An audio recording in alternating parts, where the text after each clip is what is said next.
The entire room rises when a sharp "attention" slices through the jazz melody. Chandelier lights burn across the marble floor. Heat's pressing against the back of my neck. My heels strike the stone, each step echoing like dry snaps in a hall that has suddenly forgotten how to breathe. Evening gowns and tuxedos part to make way. Captain Briggs halts 5 feet in front of me, his boots clicking into a perfect stop. His right hand shoots upward in a salute, razor straight, like a blade drawn in silence. Colonel Madison.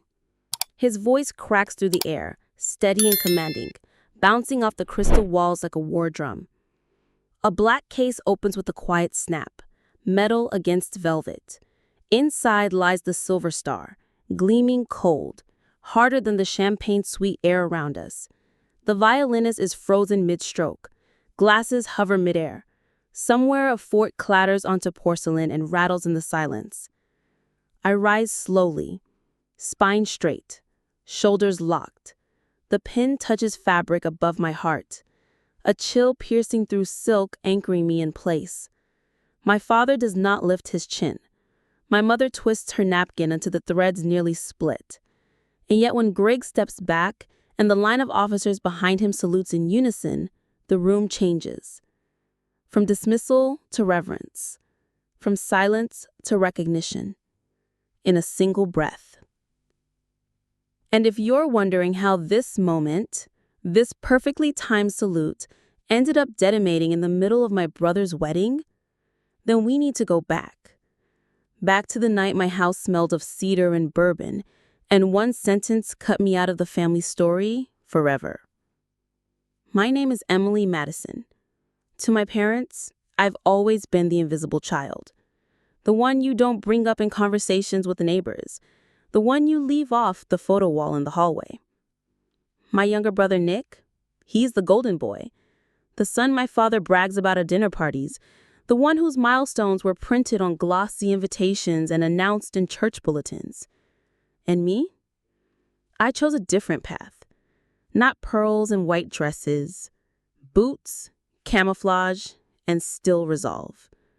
While they toasted Nick's new car, I was dragging 40 pounds of gear through mud that smelled like rust and blood. While they hung his diploma in the living room, I was memorizing maps by the light of a flickering headlamp. I grew up in a house that smelled of cedar polish and bourbon, my father's kingdom. His voice was iron, his expectations harder. My mother stood beside him like a quiet shadow, nodding at every dismissal of me, her silence sharper than words. My place at the table was always 2 chairs down, my name always an afterthought. Nick was their pride. I was their problem, the difficult one. The daughter who was too emotional, who folded laundry like it was a ceremony, who cried when a bird hit the window. That's who they saw. But who I became, they never asked. And that's why, when I walked into Nick's wedding, heels clicking across polished marble, wearing a plain gray dress that blended into the wallpaper, nobody even recognized me. An aunt mistook me for a distant cousin. The seating chart didn't even bother listing my name, just +1. I was positioned at the back, near the kitchen doors, close enough to smell the hot butter rolling off trays of hors d'oeuvres. It was intentional. Their way of reminding me I wasn't part of the story. But what they didn't know, what they couldn't know, was that this story was about to turn. Because a secret I carried for years was about to walk through those double doors with boots that echoed louder than champagne flutes. I was 17 the night everything crystallized. The house smelled of roasted chicken, my mother's specialty, cedar polish from the floorboards, and the faint burn of bourbon swirling in my father's glass. It should have felt warm. Instead, the air carried the weight of expectation, heavy and cold. I sat at the dinner table in a pressed shirt and polished shoes, the letter from West Point folded neatly in my pocket. My heart thudded so loud, I was sure it rattled the silverware. I had shaved 10 seconds off my mile, memorized regulations like they were scripture, and finally, I held proof that I'd made it. Proof I was worthy. When I told them, my father didn't smile. He didn't stand. He didn't even blink. He swirled his glass once, amber catching the light, and muttered, "It's politics. They're letting more girls in now. Just don't embarrass yourself." The words stung sharper than any slap could have. Then he added, without looking at me, "You're not built for it. Logistics, maybe, but combat? Emily, you cry when a bird hits a window." I remember my mother's eyes, downcast, refusing to meet mine. Her silence hammering the verdict deeper. And Nick? He was upstairs gaming, oblivious, his laughter leaking faintly through the ceiling like I didn't exist. That line, "You cry when a bird hits a window," haunted me. I cried because it was alive, because no one else in that house did. That was the first time I understood the truth. My compassion was their weakness, and my strength would never count in their world. The next morning, no one drove me to the bus station. No proud photographs, no hug from my mother, just a half-hearted "good luck" tossed from behind a newspaper. Closing door. I laced my boots alone. I zipped my bag alone. And as the cab pulled away, I watched my house shrink in the rearview mirror, fogging with my own breath. That's when I made the decision. If my father thought I'd fail, I'd prove him wrong. But not for him. Not for their applause, not for their pride. I would do it for me. For the part of me they tried to erase. West Point was merciless. The cold cut deeper than I expected, sharper than any reprimand. My boots blistered my feet raw, my hands bled from obstacle courses. Nights on the edge of my bunk, sweat-soaked and bone-tired, I wondered if maybe he was right, if maybe I didn't belong. But every insult he hurled became fuel. Every silence from home became fire. Letters came for other cadets, care packages stuffed with cookies, notes scrawled in love. My mailbox stayed empty, except for one late birthday card. Inside, in my mother's cursive, "Hope you're doing okay." That says hi. No love, no photo, nothing. Just a reminder I was on my own. So I built myself brick by brick out of their absence.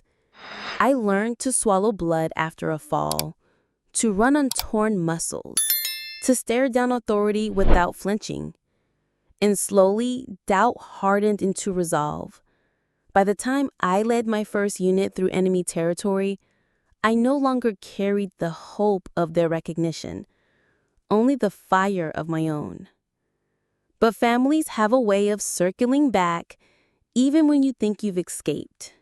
And mine was waiting, with one more stage, one more humiliation, on the night of Nick's wedding. By the time I stepped into Nick's wedding, I already knew what to expect. The estate was the kind of venue my parents loved, white marble floors polished until they reflected chandeliers like frozen stars, Sinatra playing too loud, everything expensive enough to be admired, but sterile enough to feel cold. I arrived in a slate gray dress, heels low enough for quick exits. My mother's lips curved into that brittle smile she always wore when she wished I hadn't shown up. "She made it," she said, her eyes already scanning the guests behind me. Then she leaned closer, voice flat as porcelain. "Try not to wear those boots you love so much." No hug, no, "You look nice," just a sigh disguised as small talk. I handed her Nick's gift, wrapped simply, and walked past. My seat? Table 9. In the back, next to the kitchen doors, where trays of garlic butter and roasted meat drifted out like reminders of my place. Convenient. forgettable, disposable.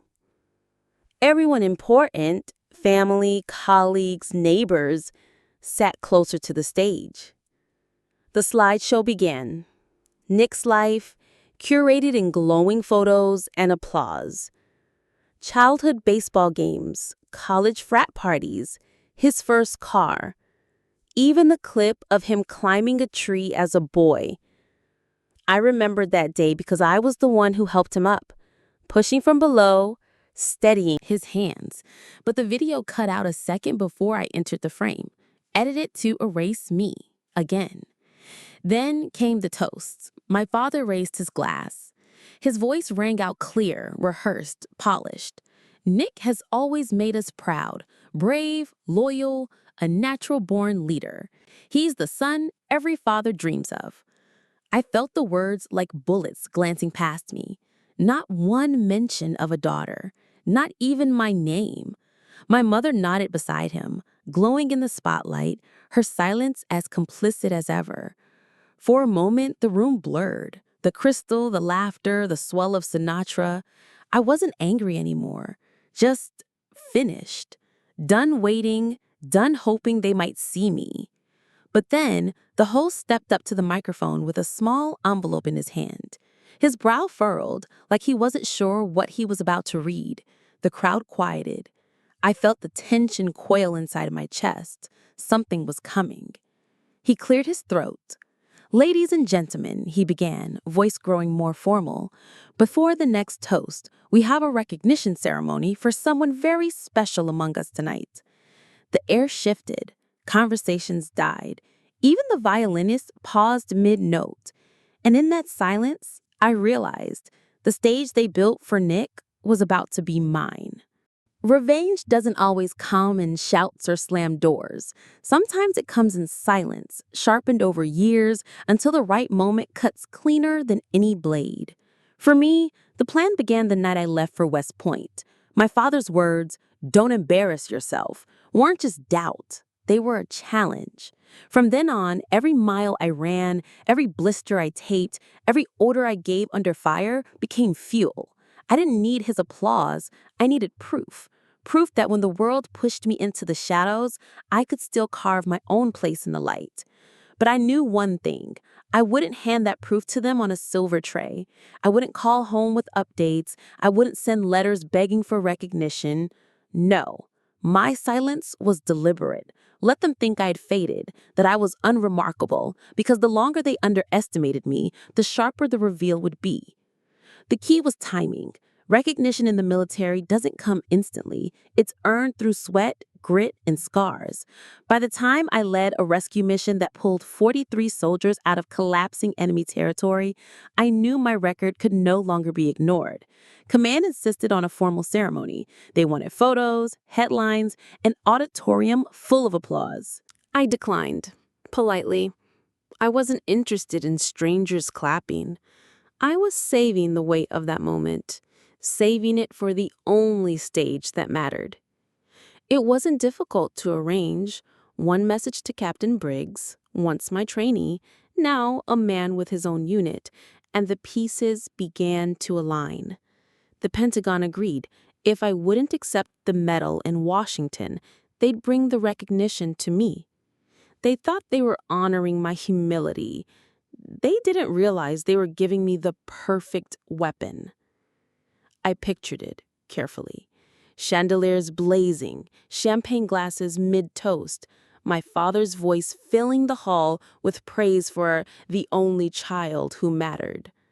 And then, boots on marble, a salute, my name cutting through the air like thunder. Not because I demanded it, but because the uniform itself demanded it. So I waited, quiet. Gray dress blending into the crowd, heels tapping against stone like a metronome counting down. Every insult, every erased photo, every missing letter had led to this. And when Briggs entered with his men, medals gleaming under crystal light, I knew. This was the moment my silence turned into a strike. Heart. The metal pressed against my chest, heavy, electric, as if 43 lives leaned into that single point. A fork clattered somewhere near table 3, a muffled gasp. My mother clutched her napkin until her knuckles blanched. My father sat rigid, jaw locked, eyes burning with something he couldn't name. Briggs turned toward the crowd, voice steady. This recognition should have taken place weeks ago, but Colonel Madison declined a formal ceremony. Tonight, by order of the Pentagon, we ensure her courage does not go unseen. One by one, the officers behind him snapped into salute, a wall of respect, a living verdict. The silence was absolute, not polite, not courteous, stunned. The kind that rearranges the air in your lungs and forces you to see what's standing in front of you. And in that silence, for the first time in my life, my existence was undeniable. The room didn't breathe. Not a laugh, not a cough, not even the clink of a glass. Only the echo of salute still hanging in the air. I could feel the weight of every stare pressing against my skin, some wide-eyed, some disbelieving, others darting between me and my father like they'd just witnessed an earthquake tear through marble. My father finally stood, slowly. His chair scraped the floor like a warning. He cleared his throat, habitual, rehearsed, but his voice failed to follow. His eyes locked on mine, not with pride, not even with anger, but the hollow look of a man watching the wrong horse cross the finish line. For the first time in my life, I wasn't chasing his approval. He was chasing words that wouldn't come. My mother's mascara had smudged into faint gray trails beneath her eyes. Her hands twisted the napkin so tightly it looked ready to rip in two. She tried to smile, but the corners of her lips quivered, caught between denial and shame. Nick, still flushed from champagne, leaned forward at his table. His voice cracked into a whisper only I could hear. "Colonel, seriously? 43 people?" He didn't sound mocking. He sounded stunned, maybe even a little proud. But this wasn't about Nick, or my mother, or even my father. This was about the shift in the room, the subtle seismic change. Guests who once looked through me now straightened in their seats. Men who had smirked earlier now dropped their eyes. The violinist, bow still hovering, lowered it with a reverence he didn't understand. Captain Briggs and his officers saluted one final time, boots striking in unison as they turned and marched out. Each step was punctuation, the rhythm of a gavel hitting wood. Sentence delivered, case closed. I remained standing for a breath longer, the silver star cool and steady against my chest. The hall, my family stage, was mine now, not because I demanded it, because I had earned it, and the truth could no longer be edited out. My father opened his mouth again, maybe to say I was wrong, maybe to force out I'm proud. But nothing came. The silence did the work for him. The silence told the story better than his voice ever could. And that was enough. The music stumbled back to life, softer now, hesitant, like even the violins weren't sure they belonged in the same room anymore. Guests tried to pick up their conversations, but their voices wavered. Laughter rang hollow, glasses clinked too loudly, the entire hall moving as if afraid to step on broken glass. I sat back at table 9, same chair, same place by the kitchen doors, but everything had shifted. Nobody looked through me anymore. Nobody could. The silver star rested against my chest, a truth they could not erase. Later, I stepped outside into the garden. The night air was cool, touched with the faint scent of roses from the hedges. My heels clicked softly against the stone path as I moved away from the buzz of the party. That's when I heard it. My father's voice, low, measured, still trying to control the room even when there were only shadows left to command. She could have told us. We weren't against her, we just didn't think she'd make it that far. Not pride, not apology, just surprise that I had outlasted their expectations. For a moment, I felt the old ache stir, the ache of wanting him to see me. But it passed quickly, replaced by something steadier. I no longer needed his recognition. I had already outgrown the girl who did. So I left. No goodbyes, no speeches, no slammed doors. Just the sound of my own footsteps, steady and free, carrying me through the side gate and into the night. Driving back into the city, the metal tucked gently inside my coat, I caught my reflection in the rearview mirror. For the first time in my adult life, I didn't see the invisible daughter. I didn't see the girl who wasn't enough. I saw a woman who didn't flinch. A woman who had made it, not in spite of their silence, but because of it. And if you've ever been erased, overlooked, or told you couldn't make it, remember this. You don't need their applause. Sometimes the quietest revenge is simply standing tall, unshaken, until the world has no choice but to see you.